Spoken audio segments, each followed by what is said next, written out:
అయితే ఈ పేపర్లోని ముఖ్యాంశాలు, ఒక ఈనాడు పేపర్, ఒకే రోజు 56,300 కోట్లు తెలంగాణ రికార్డు స్థాయి పెట్టుబడులు. ఇందులో సెల్ మెట్రో కెమికల్స్ 45,500 కోట్లు. Pumped storage solar power project నెలకొల్పనున్న సంస్థ కంట్రోల్ 10,000 కోట్లు, SW 800 కోట్లు. యువతకు 10,800 ఉద్యోగాలు లభించే అవకాశాలు. దావోస్ వేదికపై ప్రభుత్వంతో మరీ ఒప్పందాలు కుదుర్చుకున్న సంస్థలు. వాస్తవానికి మన మన రాష్ట్రానికి పెట్టుబడులు తేవాలని చెప్పేసి ముఖ్యమంత్రి గారు మన దావోస్కు పోయి పెట్టుబడులలో భాగంగా ఇక్కడ పెట్టుబడులు తేవాలి, ఇక్కడ ఇండస్ట్రీలు నెలకొల్పాలి, ప్రపంచంలోనే తెలంగాణను అగ్రగమ నిలబెట్టాలనే ఉద్దేశంతో ఎక్కువ మొత్తంలో పెట్టుబడులు తెస్తామని చెప్పేసి ఐటీ పరిశ్రమల శాఖ మంత్రి శ్రీధర్ బాబు, రేవంత్ రెడ్డి బృందం వీళ్ళంతా కలిసి దావోస్కి వెళ్ళిపోయారు. అందులో భాగంగా ఒకే రోజున 5,300 కోట్ల పెట్టుబడులు వస్తాయి అని చెప్పేసి ఇక్కడ కొన్ని కంపెనీలు ఏర్పాటు చేసి, ఈ కంపెనీలు ఏర్పడితే 10,800 ఉద్యోగాలు ప్రత్యక్షంగా నిరుద్యోగులకు లభిస్తాయి. దీనివల్ల వాళ్ళకు ఉపాధి అవకాశాలు మెరుగుపడతాయి అని చెప్పేసి చేసిన ప్రయత్నంలో భాగంగా ఒప్పందం కుదుర్చుకున్నారు.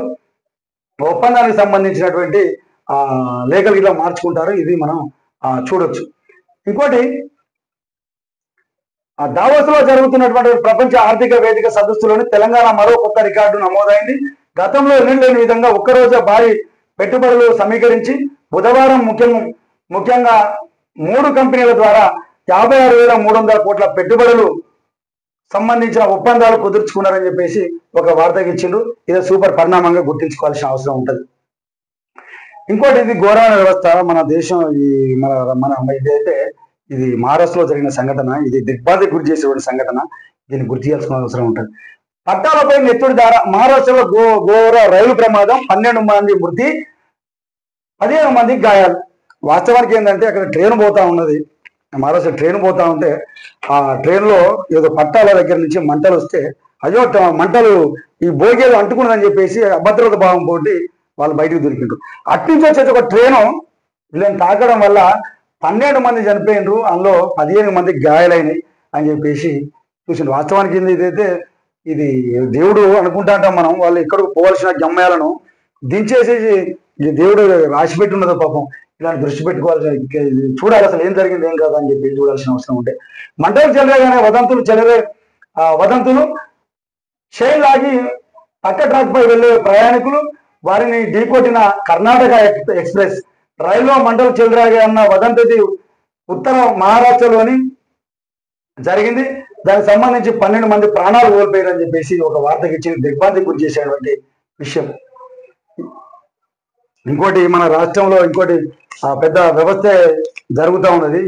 ఇది పెద్ద దుర్మార్గమైన విషయం. ఇది మనం గుర్తించుకోవాలి.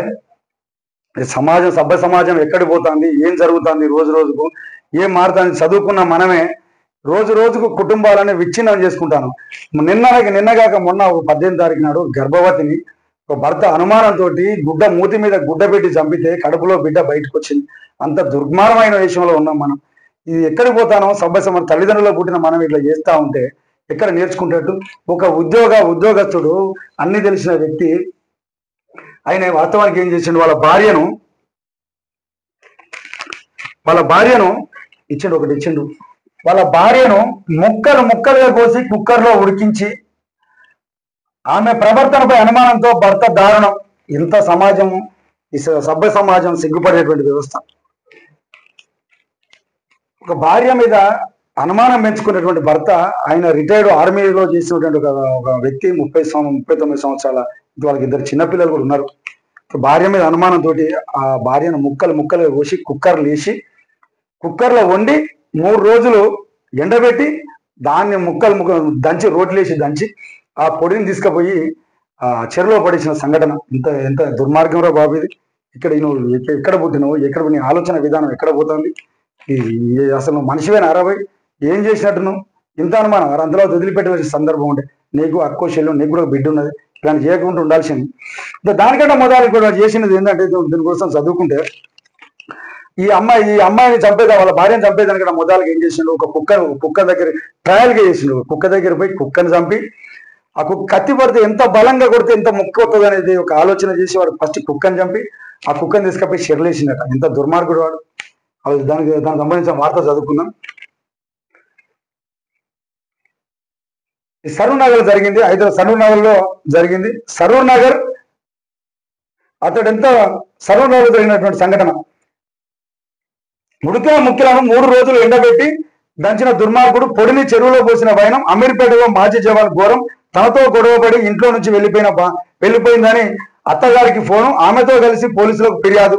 తొలుత కుక్కను చంపే ప్రయోగం, అతడి ఇంటి వద్ద కుక్క తల లభ్యం, అదుపులో నిందితుడు. మళ్ళీ వాడే చంపి, ఎంత తెలివికలడు, మళ్ళీ వాడే చంపి వాడే ఎండబెట్టి తర్వాత వాళ్ళ అమ్మకి ఫోన్ చేసి మీ బిడ్డటో పోయిందా అని చెప్పేసి అని వాళ్ళ ఇంటికి పోయి కేసు పెట్టింది. మళ్ళీ వాడే అక్కడ ఉన్న సీసీ కెమెరాల ఆధారంగా వాళ్ళ భార్య కనీసం ఇంట్లో నుంచి బయటకు పోయిన గుర్తించిన తర్వాత ఈ కేసు అంతా బయటపడ్డది. ఎంత దుర్మార్గంగా ఉన్నారో అది చూడాల్సిన వ్యవస్థ ఉంటుంది. ఇంకోటి ఒంటరి మహిళల లక్ష్యం. కిడ్నీకి 25 లక్షలు, దాతకు 4 లక్షలు. పరారీలో వైద్యులు, సూత్రధారులు ఎవరు?